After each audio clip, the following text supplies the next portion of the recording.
सनवू तुरंत घूमकर उस बंदे पे अटैक करने ही वाला था जब उसे एक बड़ा सरप्राइज मिला। एक बंदा बीच में आकर उस बड़े गाय को रोक देता है। उस बंदे ने बड़े गाय से बोला, बस करो। बड़ा गाय इरिटेट हो गया। उसने उस बंदे का हाथ टाइटली पकड़ रखा था, लेकिन वो बंदा बिल्कुल भी रिएक्ट नहीं करता। सीधा बोलता है, इस छोटे स्टूडेंट को छोड़ दो, वो सिर्फ एक स्टूडेंट है।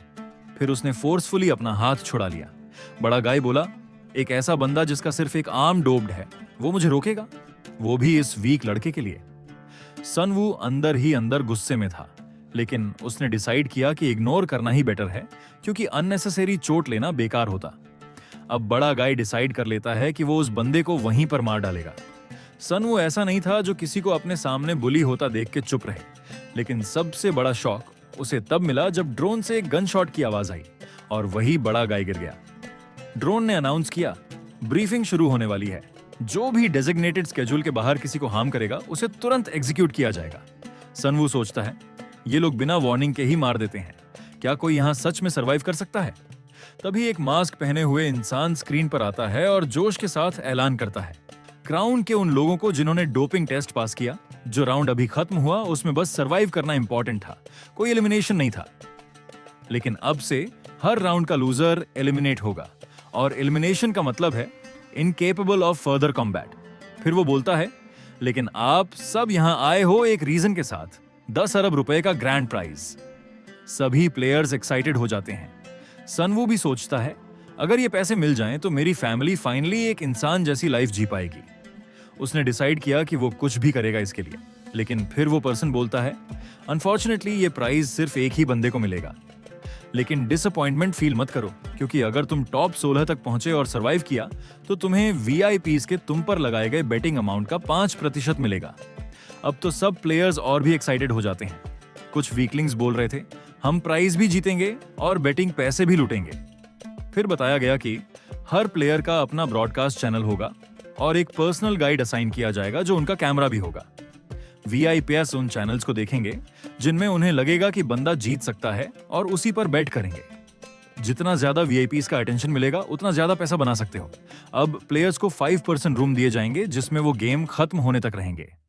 रूममेट फ्रीली चूज कर सकते हैं। अगर कोई और क्वेश्चन हो तो गाइड मदद करेगा। क्लाउन गाय ने क्रैब गाय से कहा, वीआईपीज का अटेंशन अट्रैक्ट करने के लिए स्ट्रॉन्ग लोगों के साथ होना जरूरी है, कुछ बड़े मूव्स दिखाने पड़ेंगे।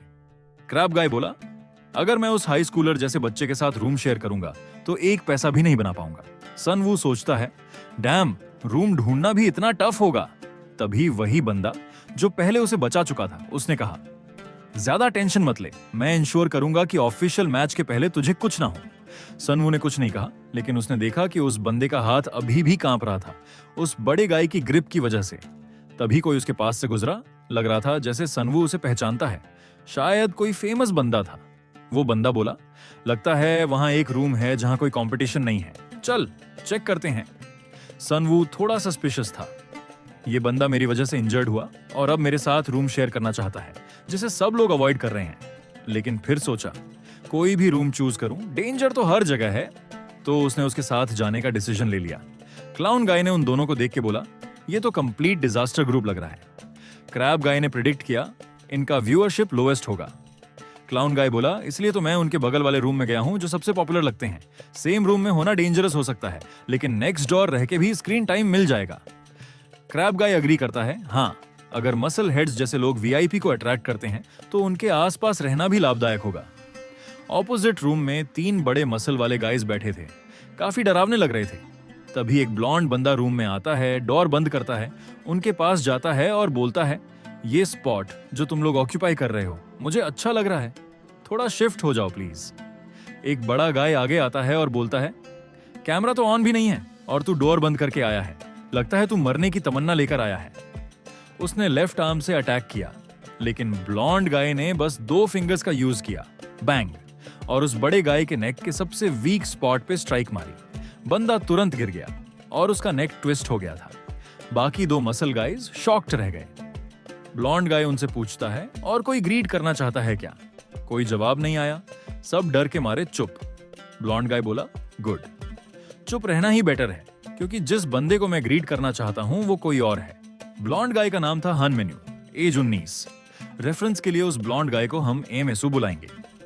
कुछ घंटों बाद एक ब्रिज पर कार के अंदर किम ने यनवू से कहा कि इन्फो मिली है कि फर्स्ट वाइस प्रेसिडेंट फिर से ट्रॉय मचून के साथ टीम अप करेगा, जो पिछले टूर्नामेंट का चैंपियन था।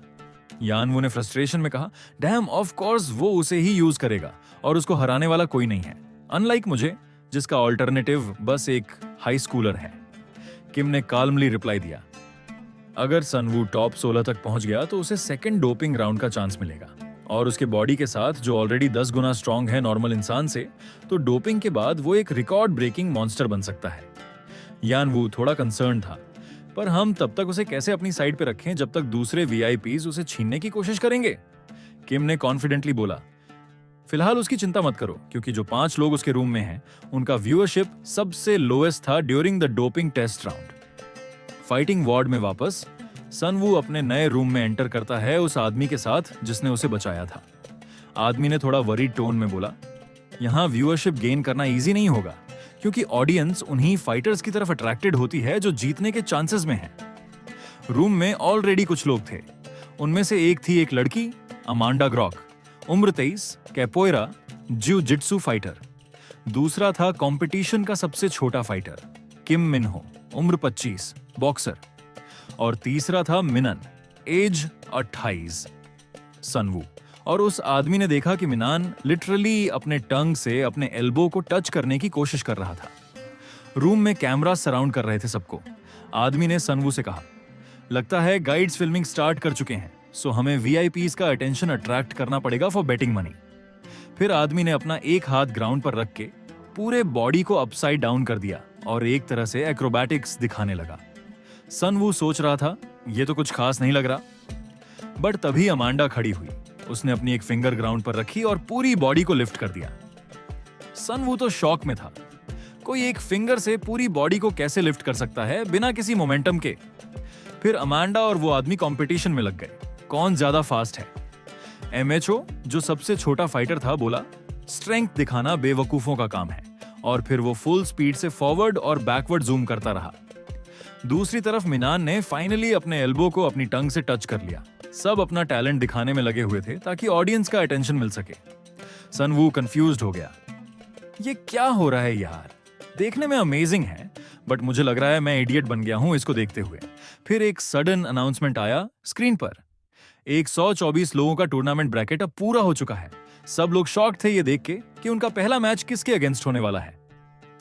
सनवू का ओपोनेंट निकला काई। सीन शिफ्ट होती है होजन ग्रुप में, जहां यानवू ने किम से पूछा, क्या वो काई इतना डेंजरस है? किम ने रिप्लाई दिया, काई ने अपने लीवे फाइटिंग करियर में कभी एक भी फाइट नहीं हारी। यानवू ने कंफ्यूज्ड होकर पूछा, लीवे क्या होता है? किम ने एक्सप्लेन किया, ये एक बर्मीज मार्शल आर्ट है, मुए थाई के जैसा, बट थोड़ा और ब्रूटल, जिसमें ग्लव्स नहीं होते और हेडबट्स अलाउड होते हैं। फॉरहेड से ओपोनेंट के फेस पे मारना अलाउड होता है, जो काफी फेटल हो सकता है, इसलिए ये टेक्निक मोस्टली बैंड होती है। लीवे का सबसे डेंजरस पार्ट है कि इसमें बैक ऑफ द हेड और स्पाइन पे भी अटैक्स अलाउड होते हैं, जो दूसरे मार्शल आर्ट्स में स्ट्रिक्टली प्रोहिबिटेड हैं। इसलिए काई के पास सबसे रियल कॉम्बैट एक्सपीरियंस है इस टूर्नामेंट के सभी पार्टिसिपेंट्स के कंपैरिजन में। प्रोफेशनल करियर के बाद भी काई ने फाइटिंग नहीं छोड़ी। इंस्टेड उसने इन्फेमस स्ट्रीट फाइटर से लड़ना शुरू किया, जिसकी वजह से एक ऑर्गेनाइजेशन ने उसे रिक्रूट कर लिया। यानवू ने लास्टली पूछा, क्या सनवू सच में उसके अगेंस्ट टिक पाएगा? किम ने थोड़ा इंट्रीग्ड होकर कहा, मुझे भी नहीं पता, क्योंकि अब तक सनवू ने सिर्फ डेट कलेक्टर्स और एक ब्लैक बेयर जैसे आदमी से फाइट की है, जिन्होंने कभी प्रॉपर मार्शल आर्ट्स ट्रेनिंग नहीं ली। सीन वापस शिफ्ट होती है फाइटिंग वार्ड के 5 पर्सन रूम में। सनवू अपने बॉक्स से उठता है, काफी रिलीव्ड फील करते हुए। वह सोचता है, मैं कितनी देर के लिए सोया था, पर तुरंत उसे रियलाइज होता है कि उसका बॉडी काफी हल्का लग रहा है। और ये बस लाइट फील करने वाली बात नहीं थी, उसे ये फीलिंग पहले भी हो चुकी है जब उसने ब्लैक बेयर से फाइट के बाद आंख खोली थी। सेम फीलिंग, जैसे वह और ज्यादा स्ट्रांग हो गया हो। तभी वह आदमी भी उठता है और सनवू से कहता है, सरप्राइज्ड होने की जरूरत नहीं है। जब मसल्स लिमिट तक पुश होती हैं और बिना परमानेंट डैमेज के रिकवर करती हैं, तो नेचुरली वह पहले से स्ट्रांग बन जाती हैं। फिर उसने ऐड किया, लगता है तूने पहले कभी खुद को उस लिमिट तक पुश नहीं किया। सनवू शॉक्ड एक्सप्रेशन के साथ सोचता है, ये सच कह रहा है? ब्लैक बेयर के अगेंस्ट फाइट करते वक्त मैं ऑलरेडी लिमिट तक जा चुका था और मुझे पता भी नहीं चला मैं कैसे लड़ रहा था। आदमी ने कहा, मसल्स की बात छोड़ो, तेरी रिकवरी स्पीड भी अबनॉर्मल लग रही है। शायद तू किसी रिकवरी डोपिंग का शिकार हुआ है। सन वू ने उस आदमी से कहा, मैं कल रात से एक चीज को लेके क्यूरियस हूं। तुमने रिस्क लेके मुझे बचाया क्यों? क्या जरूरत थी खुद को इंजर्ड करने की? आदमी ने थोड़ा पेल फेस के साथ जवाब दिया, तू मुझे मेरे बेटे की याद दिलाता है। अगर मैं बेटर फादर होता तो मेरा बेटा लोन शार्क्स के चक्कर में नहीं पड़ता। मैं यहां इसीलिए हूं, उसका डेट पे करने के लिए। उसकी आंखों में गिल्ट था, पर जब मैंने तुझे अकेला देखा तो मुझे सिर्फ अपने उस बेटे की याद आई जिसे मैंने निग्लेक्ट किया, जिसे मैंने बर्बाद कर दिया। तो मैं बस खामोश खड़ा नहीं रह सका। सनवू ने उससे सीरियसली कहा, अपना टाइम मेरे लिए वेस्ट मत करो, बस जिंदा रहो और अपने रियल सन का ख्याल रखो। अगर तुम मर गए तो यह सब कुछ बेकार हो जाएगा। वह आदमी सनवू की बात से इमोशनल हो गया, लेकिन उसने बोला, मुझे फर्क नहीं पड़ता, मैं हमेशा तेरी मदद करूंगा। तभी उनके कॉन्वर्सेशन के बीच मेनन गुस्से से चिल्लाता है, डैम इट, मैं वो बंदा हूं जो अपने टंग से एल्बो टच कर सकता है, तो मैं मेन अरीना में क्यों नहीं हूं? वह आदमी सनवू से कहता है, मुझे सुनने में आया है कि जिनके मैचेस सबसे ज्यादा व्यूअरशिप के साथ होते हैं वो मेन अरीना में जाते हैं, बाकी सब डोपिंग अरीना में फाइट करते हैं। पर ट्विस्ट ये था, उन सब का मेन अरीना में होना मतलब था कि उनके ओपोनेंट्स होंगे टूर्नामेंट के सबसे पॉपुलर मॉन्स्टर्स। सनवू ने इसे अपॉर्चुनिटी की तरह देखा, परफेक्ट, इससे तो सब वाईपी का अटेंशन एक साथ हमारे रूम पे आएगा। आदमी शॉक हो गया, तू पागल है क्या? तभी फ्रीकी फेस के साथ मेनन अचानक सनवू के सामने आ गया। सनवू लिटरली डर के कांप गया। मेनन बोला, मेन अरीना सिर्फ व्यूअर्स को अट्रैक्ट करने के लिए नहीं है, वहां 16 वाईपी पर्सनली आते हैं, वो लोग जो दुनिया की असली पावर हैं। सीन शिफ्ट होती है। रात हो चुकी थी। जंगल के बीच एक घर के बाहर 3 कार हेडलाइट ऑन करके पार्क्ड थी। उस घर के अंदर किम और यान वू एक फायर के सामने खड़े थे। यान वू ने किम से कहा, मुझे लगा था मैं अरीना जा रहा हूं, ये कैसी घटिया जगह है। किम ने कामली बोला, फाइटिंग वॉर्ड का एग्जैक्ट लोकेशन एक सीक्रेट है, सिर्फ ऑर्गेनाइजर्स को पता होता है, शायद इसीलिए यह हिडन स्पॉट में बुलाया गया। तभी उन्हें रियलाइज हुआ, लगता है सनवू के चैनल में हमारे अलावा कोई और भी कनेक्ट हो गया है। यान वू कंफ्यूज्ड हो गया, क्या अचानक से कोई हम पे नजर तो नहीं रख रहा? उसी टाइम एक वॉइस उनको सुनाई दी बिल्डिंग के ऊपर से। लगता है थोड़ा मिसअंडरस्टैंडिंग हो गया है, एक लड़की बोली। वह लड़की थी शंगयान, एज 19, होसन ग्रुप की सबसे छोटी बेटी। उसने कैजुअली कहा, मैं बस सनवू में इंटरेस्टेड हूं, बस मैं तुम दोनों को स्टॉक नहीं कर रही हूं। यान वू का ब्लड बॉयल कर गया। सीरियसली, अभी कुछ दिन पहले तो मुझे कंपनी से निकाला और अब तुम लोग यहां तक फॉलो कर रहे हो जैसे रैट्स। किम ने थोड़ा कामली कहा, लगता है यंग लेडी ने बॉस में स्पेशल इंटरेस्ट ले लिया है और मुझे लगता है उसके कुछ अल्टीरियर मोटिव्स भी हैं।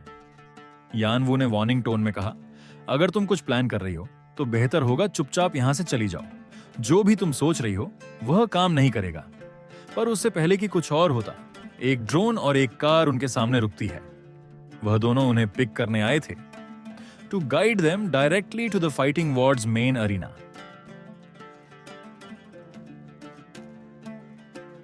अगर वीडियो पसंद आया हो तो एक लाइक जरूर कर देना। कमेंट करके बताओ कि आपको सबसे इंटरेस्टिंग पार्ट कौन सा लगा। और हाँ, अगर अभी तक चैनल को सब्सक्राइब नहीं किया है तो जल्दी से कर लो। बेल आइकॉन को भी प्रेस कर देना ताकि कोई भी अपडेट मिस ना हो। मिलते हैं अगले वीडियो में, तब तक के लिए टेक केयर और कीप स्माइलिंग।